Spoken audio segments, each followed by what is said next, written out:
साथियों नमस्कार, मेरा नाम है नीरज पारिक। आप देख रहे हैं Neeraj Pareek official YouTube channel. हमारी पीढ़ी ने क्या नहीं देखा। हमने दुनिया के सबसे तेज बदलते हुए परिवेश को देखा है। हमने टेक्नोलॉजिकल ट्रांसफॉर्मेशन देखे हैं। कहाँ जो आज एआई का दौर चल रहा है, ये इतने बड़े परिवर्तन इतने कम टाइम में हुए हैं, ये ऐतिहासिक है। हमारे इसी जनरेशन ने जो पेंडेमिक महामारियों में लाखों लोग मरा करते थे, ऐसा सुना करते थे, वो भी देख लिया। और अब जियो पॉलिटिक्स के इतने बड़े परिवर्तन हो रहे हैं जिसके साक्षी हम लोग बन रहे हैं। अब यहां पे किसी ने कल्पना भी की होगी इस बात की कि कोई ये कहेगा जी यूरोप खतरे में है। यूरोप यानी जो दुनिया के मालिक सर्वे सर्वा सब कुछ कहने वाले, व्हाइट मैन्स बर्डन थ्योरी को देके पूरी दुनिया को गुलाम बनाने वाले, जो ये लोग कहते थे कि हमारा सूरज कभी अस्त नहीं होता, वो इस तरह से पस्त हो जाएंगे। और मारने वाला कोई दूसरा नहीं, तय तबाह करने वाला कोई दूसरा नहीं, बल्कि खुद के ही लोग आपस में किस तरीके से उलझेंगे और जियो पॉलिटिक्स ये नया करवट लेगी। सर, ये ऐतिहासिक है। हुआ यहां क्या है, आज बात हो रही है कि क्या यूरोप कॉलेप्स हो रहा है। और प्रमाणिक तो इस बात से है, पिछले दो वीडियोस भी बैक टू बैक इसी टॉपिक पे हमारे रहे हैं कि यूरोप जो है वो डिक्लाइन की तरफ जा रहा है। असल में हुआ क्या है उस बात को समझिए।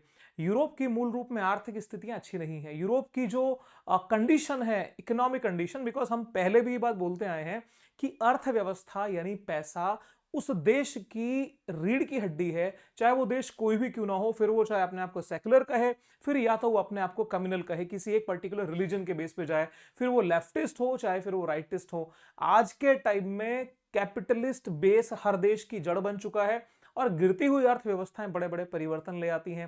लेकिन यूरोप के अंदर जो ये आर्थिक परिवर्तन का दौर शुरू हुआ है, आर्थिक परिवर्तन से मतलब है कि वहां की गिरती हुई अर्थव्यवस्थाओं ने जो एक दूसरे को संभाल के रखने की कस्में खाई थी कि ठीक है भाई, हम मिलके चलेंगे, तुम्हारे घाटे हमारे घाटे एक हैं, तुम कमाओ हम कमाओ एक हैं। अब बात हो रही है तुम्हारे घाटे तुम्हारे, तुम्हारा नफा तुम्हारा, हमारा घाटा और हमारा नफा हमारा, यानी तुम तुम्हारे घर हम हमारे घर। लेकिन इसके बीच में जो तड़का लगा है असल, वो लगा है यूएस की तरफ से।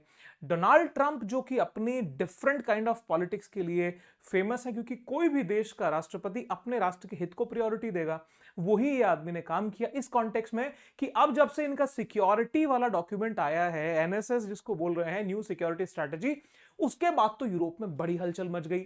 अब यहां पे हुआ क्या है, ये जो खबर आपने सुनी होगी भाई, C5 की चर्चा हुई थी। अब ये C5 में आप इस चित्र को यदि गौर से देखेंगे तो ऐसा लगेगा कि सर ये ख्याली पुलाव है, एआई ने शायद कुछ सोचा होगा, ऐसा कमांड कोई दे दिया होगा, भाई इमेज ऐसी बना दो तो बन गई। लेकिन क्या वाकई में सच हो सकता है? यानी आप क्या रशिया को यूएस के साथ, यूएस को चाइना के साथ, और मतलब इन सारी परिस्थितियों के अंदर इंडिया और जापान भी फिट हो रहे हैं। तो कौन कौन हुए यहां पे? रशिया हो गया, जापान हो गया, यूएस हो गया, चाइना हो गया, इंडिया हो गया। ये एक नया समीकरण, एक नए संगठन के रूप में जो खड़ा होगा, वो फिर जो बड़े बड़े वेस्टर्न जो ऑर्गेनाइजेशन या ग्रुप ऑफ नेशंस बने हुए हैं, फिर उनका क्या हाल कर देगा। तो बात ये समझिए कि यदि किसी जगह पे कोई चीज नई जुड़ रही है तो कुछ तो हट रहा होगा। अमेरिका के यदि समीकरण बदल रहे हैं तो कुछ लोग इसके साथ जो पहले से थे वो हटेंगे, कुछ तभी तो नए लोगों की जगह बनेगी। तो जो पुराने लोग हट रहे हैं वो कोई और नहीं बल्कि वो यूरोप है। अब बात ये समझिए कि दो बड़े मुद्दे जिनके आधार पे हमें यह समझ में आ रहा है कि करवटें तो तभी चीजों ने बदलना शुरू कर दी थी और आपके चैनल पे चीजें तब से कवर होती आ रही हैं। पहला सबसे बड़ा मुद्दा है गाजा का, गाजा के बाद में दूसरा सबसे बड़ा मुद्दा है यूक्रेन का। अब गाजा हो या फिर यूक्रेन का मुद्दा हो, दोनों ही मुद्दों के ऊपर डोनाल्ड ट्रंप ने बड़ा गला खोल के एक बात कह दी थी कि भैया इन दोनों ही मैटर को मैं सॉर्ट आउट कर दूंगा। और सॉर्ट आउट किस ढंग से हुआ है वो आप जानते हैं। गाजा वाले मैटर के ऊपर गाजा के दो टुकड़े कर दिए हैं, रेड जोन और ग्रीन जोन। रेड जोन के अंदर 20 लाख शरणार्थियों को भर दिया गया है, उसके कोई रिकंस्ट्रक्शन का प्लान नहीं है। और बचे हुए 50% गाजा को ग्रीन जो नाम दिया गया है, तो उस ग्रीन कॉरिडोर का ये फुल डेवलपमेंट करेंगे, पैसा अरबी देशों से ले लेंगे। खैर, ये अभी चर्चा का विषय नहीं है। तो मैं ये बता रहा हूं कि दुनिया में बदलते हुए समीकरणों को देखने के लिए दो चीजें देखनी पड़ेंगी।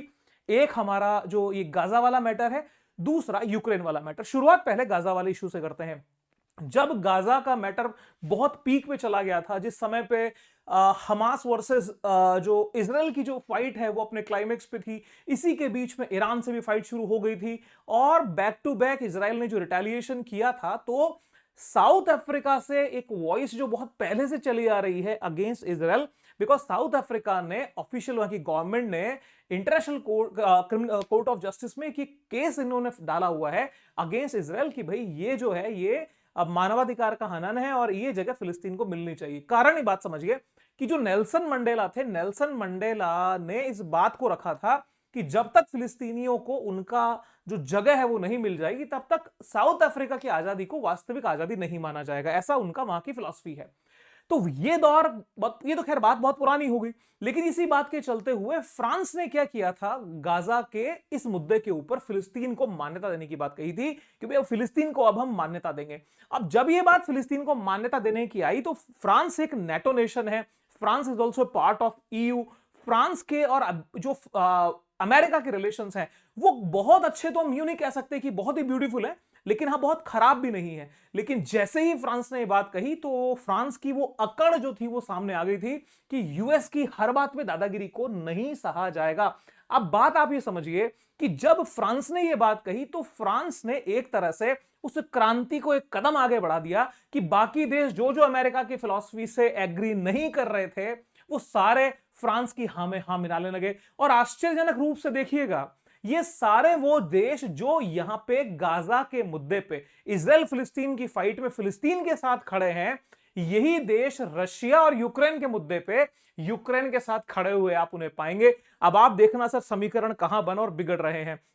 जब ये बात आई थी तो जो मार्को रूबियो हैं, ये स्टेट सेक्रेटरी हैं, ट्रंप के साथी हैं, इन्होंने बड़े कड़े बयान फ्रांस के अगेंस्ट में दिए थे और बोला था कि जो ये निकोलस हैं, सॉरी माफ कीजिएगा, जो फ्रांस की जो राष्ट्रपति हैं, फ्रांस के राष्ट्रपति ने गलत किया और इनकी वजह से ये गाजा के मुद्दे पे हमास हावी हो रहा है। जैसे ही ये खबर आई थी उस खबर को रिटेलिएट भी फ्रांस की तरफ से कर दिया गया था। अब कुछ खबरें देखिए, जैसे ही फ्रांस बोलता है जी हम करेंगे, उसके बाद में यूके प्राइम मिनिस्टर ने भी बोल दिया, announces international recognise Palestine state. कौन बोला? फ्रांस ने सबसे पहले बात हुई। फ्रांस के बाद में ये यूनाइटेड किंगडम यानी ब्रिटेन बोल दिया, उसके बाद में बेल्जियम की तरफ से ये बात आ गई, उसके बाद के अंदर सर ये स्कॉटिश गवर्नमेंट यानी स्कॉटलैंड ने भी ये बात कह दी, उसके बाद Canada follows France and UK with plan to recognise Palestine, फिर ये कनाडा भी आ गया, उसके बाद में सर कंटिन्यूस काफी देशों ने इसको जो है वो सपोर्ट किया है।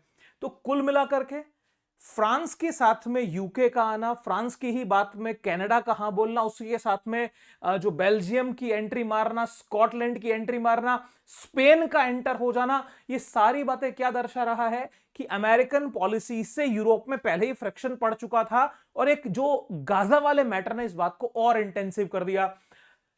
बात हम कर रहे थे कि जब ये यूक्रेन वाले इशू के ऊपर आए थे, ये वही सारे देश देखिएगा, जब ये ट्रंप ने प्लान दिया यूक्रेन पीस प्लान कि भाई यूक्रेन के जो 4-5 जो प्रांत हैं, ज़ैपोरिज़िया है, खेरसोन है, ये दे दिए जाए रशिया को, टेरिटरी स्वैप कर लिया जाए, उस बात पे 28 पॉइंट जब ट्रंप ने दिए तो सर कुछ देश जो है ये साथ बैठ गए थे। इसको हमने आपके चैनल पे कवर किया है, आप वीडियोस में देखिएगा। यहां पर यूक्रेन के जेलेंस्की के सपोर्ट में जर्मनी बैठा है, ब्रिटेन बैठा है और फ्रांस बैठा है।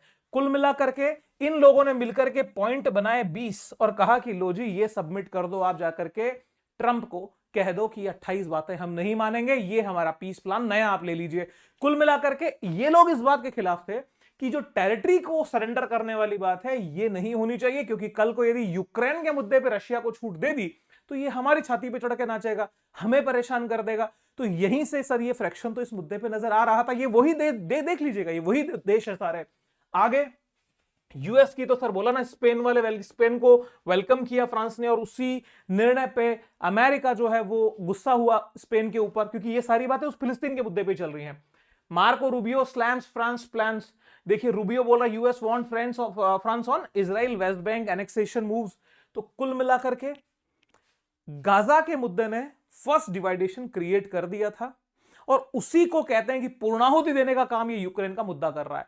अब आप एक दोगलापंथी और देख लीजिए, दोगलापंथी दो जगह चेक करेंगे, दोगलापंथी तो यूएस में भर भर के है, उसमें कोई शक नहीं है।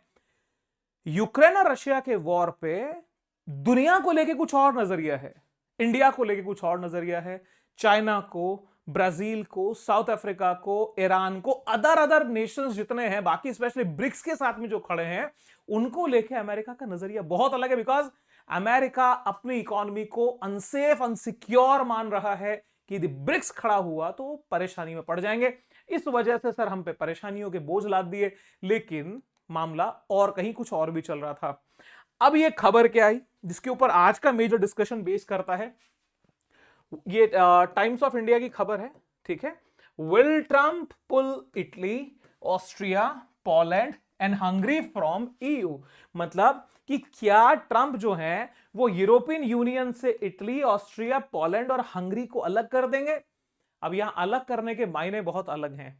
अलग करने का सर मायना यहां पे ये है कि हो सकता है वो ईयू की मेंबरशिप ना छोड़ें, लेकिन जैसे एक नया ग्रुप क्रिएट हुआ है, फ्रांस, जर्मनी, यूके, यूक्रेन और जो उनके साथी देश जो बेल्जियम वगैरह खड़े हो रहे हैं, स्पेन, उनके अगेंस्ट में एक नया एक्सिस बन रहा है।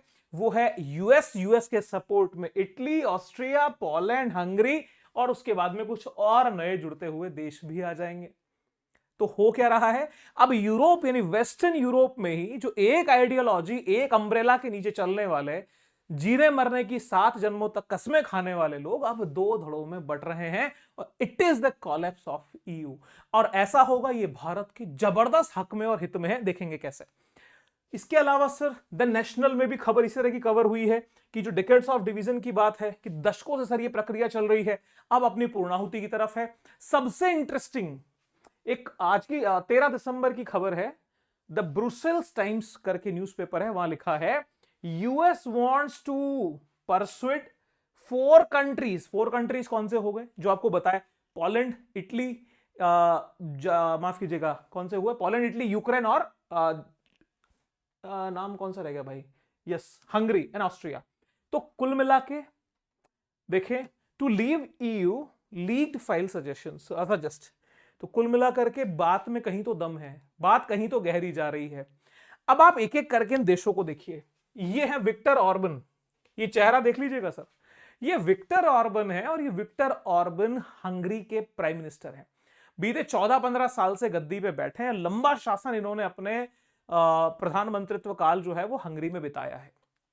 ट्रंप के अच्छे दोस्त हैं, ट्रंप के अच्छे दोस्त हैं। इस बात को लेके हमें यह समझना चाहिए कि अगर यूक्रेन से कोई बात है रशिया की, तो नियम से देखा जाए तो विक्टर ऑर्बन किसके साथ खड़े होंगे, यूक्रेन के साथ खड़े होंगे, क्योंकि यूक्रेन को सपोर्ट कौन कर रहा है, यूएस कर रहा है, जो दुनिया को दिखाया जा रहा है। सर असल कहानी कुछ और है।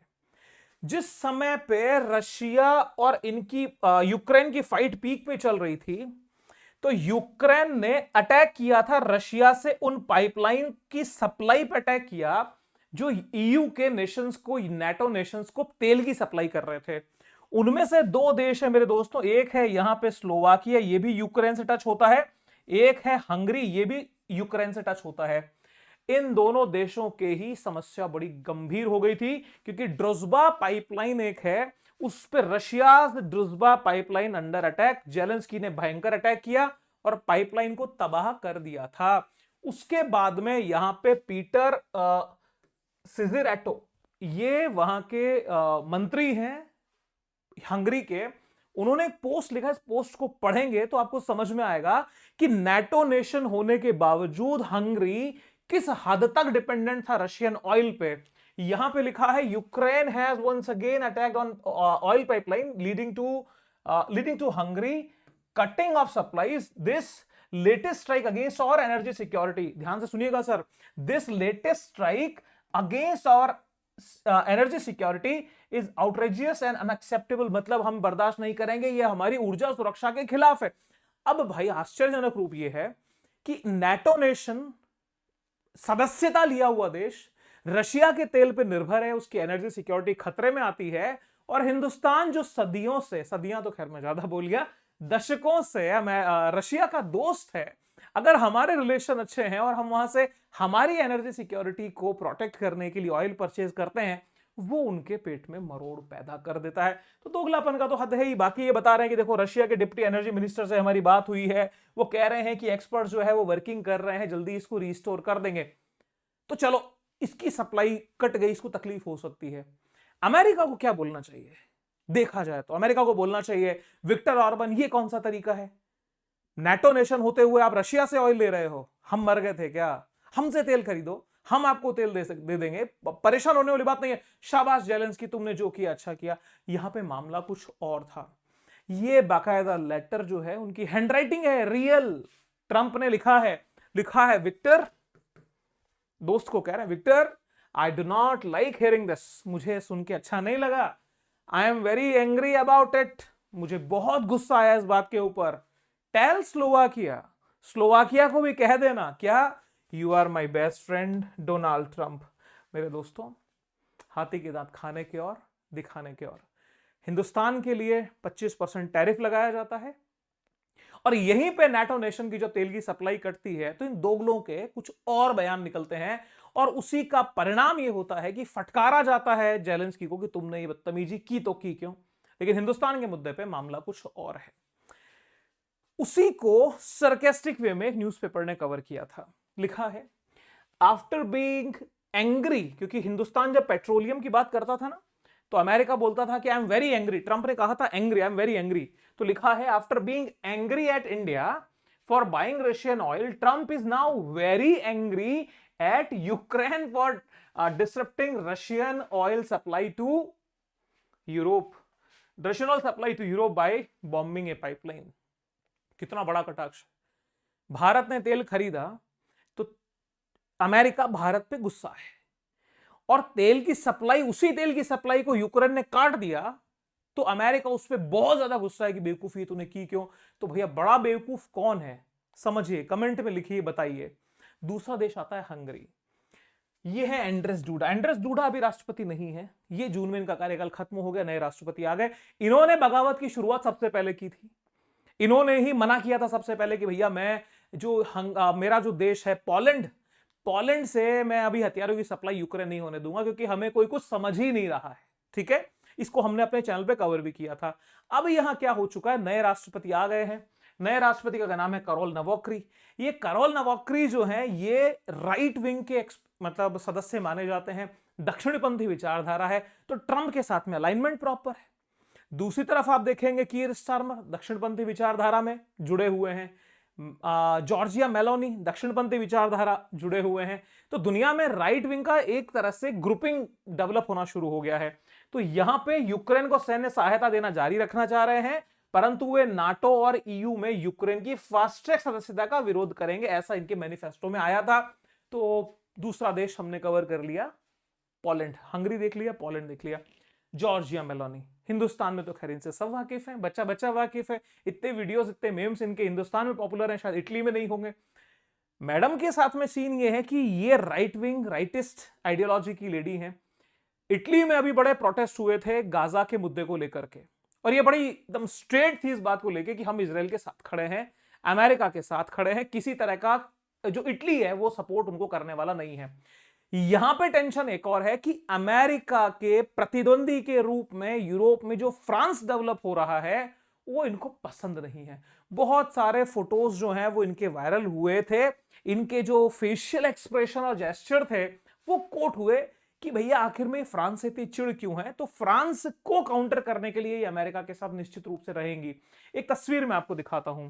ये तस्वीर जो थी वो बड़ी वायरल हुई, और एक दो वीडियोस भी ऐसे हैं जिसके अंदर आप देखेंगे कि जब फ्रांस के जो राष्ट्रपति हैं इमैनुअल मैक्रोन जब आते हैं तो जिस ढंग से ये देख रही हैं उनको, ये बड़ा मतलब हंसी का भी वाकया हो सकता है। और जियोपॉलिटिक्स के जो एनालिस्ट है जिसको गहराई से समझते हैं, वो इनके अंदर की खुन्नस फ्रांस के प्रति क्या है उसके रूप में जाहिर करते हैं। तो कुल मिलाकर के फ्रांस का विकसित होना अमेरिका के विकल्प के रूप में इनको पसंद नहीं है। अब रही सही कसर पूरी करी थी नेशनल सिक्योरिटी स्ट्रेटजी ने, जिसने पूरे यूरोप को लेफ्ट राइट हिला दिया और इस बात को प्रमाणित कर दिया कि यार हो न हो ये दो लोग जो हैं ये मिले हुए हैं। रशिया और अमेरिका पीछे से हाथ मिला चुके हैं, क्योंकि बिगड़ते हुए हालात इन यूरोपियन नेशंस के अमेरिका को समझ आ गया है कि अब इन तिलों में तेल नहीं बचा है। अब जब तिलों में तेल नहीं है, ये जियोपॉलिटिक्स है, यहां पे लालच के सिवा दूसरी चीज होती नहीं है। मैकियावेली एक थिंकर हुए हैं इटली के, वो कहते हैं a king must clever like a fox and brave like a lion, लोमड़ी के जैसा चालाक और शेर के जैसा बहादुर होना चाहिए। नैतिकताओं का कोई परिप्रेक्ष्य मैकियावेली देते नहीं, तो यहां पे भी नैतिकताओं के अभाव है, निश्चित रूप से है। तो और पता चल रहा है कि जब डेमोग्राफिक चेंजेस यूरोप के जिन देशों में हो रहे हैं, जो प्रवासियों ने वहां की दुर्गति करी है, और भविष्य में अमेरिका के लिए वो यूजलेस स्पॉट बन जाएगा, तो उसको छोड़ा जाए, नए समीकरण क्यों ना डेवलप किए जाएं।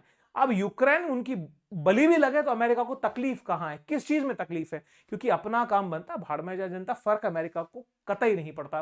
अब वही बात जो शुरू में बोली थी, अब आप समझिए, ये जो C5 वाली बात हो रही है, अब ये प्रूव हो चुकी है, क्योंकि कुछ लोग हटेंगे तो नए लोग जुड़ेंगे। अब ये नए समीकरण दुनिया को देखने को मिलेंगे, इसमें भारत का निश्चित रूप से हित छुपा हुआ है। इस बात को भूल जाइए कि चाइना के साथ में हमारे किस लेवल पे क्या टेंशन रहे हैं। क्यों भूल जाइए? वो इसलिए कि समय के साथ में दोनों देशों के बीच में वो मुद्दे भी सुलझेंगे, और विश्वास इस बात पे रखिए कि हिंदुस्तान के पक्ष में सुलझेंगे। कारण कि एक बहुत बड़ी चुनौती जो हम ऑपरेशन सिंदूर के बाद से ही एडामेंसी अमेरिका की देख रहे हैं कि भाई आप रशिया का साथ छोड़िए, हमारे साथ में आइए, और प्लस अमेरिका की हर बात में हाँ में हाँ मिलाइए। भारत ने उसको नहीं माना, लेकिन आज परिस्थितियां वो बन चुकी हैं कि अमेरिका भारत के साथ में वापस से तालमेल मिलाने की बातें कर रहा है।